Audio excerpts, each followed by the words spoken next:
हरिपुर नाम रही थाए गोटे सुंदर गाँटी। सेही गाँ रे बास करुथाए गोटे बुढ़ा। बुढ़ा रखी थाए गोटे बाघुआ बिलेई। बिलेईटी प्रतिदिन बुढ़ा पाखरे चलप्रचल करे। बुढ़ा को बयस हेबारु दिने बुढ़ा प्राण त्याग करदेला। बिलेई एबे एकुटिया हो जाइथिला। तेणु से मने मने चिंता कला जे मु जंगल को चली जीवी। तापर से जंगल को चलीला। से दिन प्रबल खरा हेउताए। तेणु से जंगल रे थिबा गोटे पोखरी रु पानी पीला।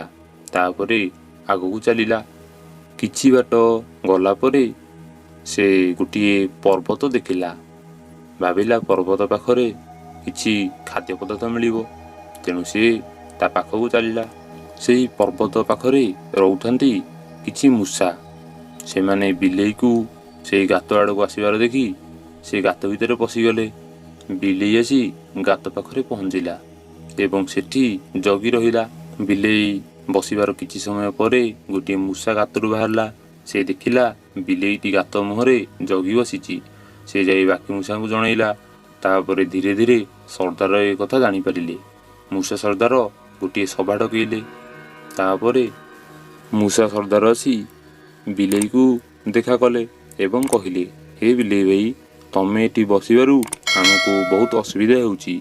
आम पिला माने केही मध्य बाहर को खेलिबा बुलिबा पई आसी पारु नाहंती। दयाकरी तमे एटू चली जाओ। तापरे बिलेई कहिला, देख मूषा भाई, मु तो बुढ़ा हेलानी। मु एठी टिकिए विश्राम नइछि। जे तमे कुह जे सेमानकर मु किछि क्षति करिबि नाही। सेमाने पूर्वपरि खेलिबे एवं बुली पारिबे। मूषा सरदार बिलेई पाखरु फेरी सबु मूषा को बिलेईर कथा कहिले। तापरे सबु मूषा खेल बुला कले। शेष बेलू जे मूषाटी घर को जाए से समय बिलेई ता उपर को डेई ताकू भोजन करदिए। तापर दिन मध्य सेही भरी पूर्व घटना घटिला। सबु मूषा बाहर को जाती खेलिया पई। फेरिला बेलू जे मूषाटी शेष रही जाए ताकू बिलेई करे भोजन। किछि दिन एहीपरि घटिला। धीरे धीरे मूषा संख्या कम रु अति कम होगा लगिला। मूषा माने ए विषय चर्चा कले। सरदार को डाकिले। सरदार मध्य एर निष्पत्ति नेले।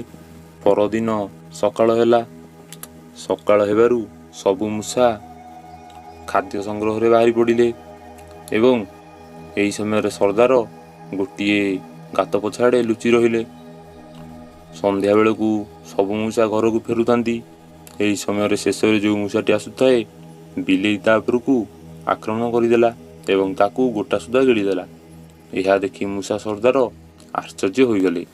सरदार सेठू जाई संगे संगे गोटे सभा डकैले एवं समस्त मूषा एकाठी होई बिलेई पाखरे आसी पहुँचिले। बिलेई उपरकू आक्रमण करी बिलेई को जीवनरू मारिदेले। एही गपरू आमे शिखिले जे शत्रु जेते बलमान हेले मध्य जदि आमे समस्ते सांगरे रहिबा ताकू आमे निश्चय पराजित करि परिबा। जदि आम स्टोरी आपनको भलो लागिची चैनल को सब्सक्राइब करंतु, वीडियो को लाइक करंतु। धन्यवाद।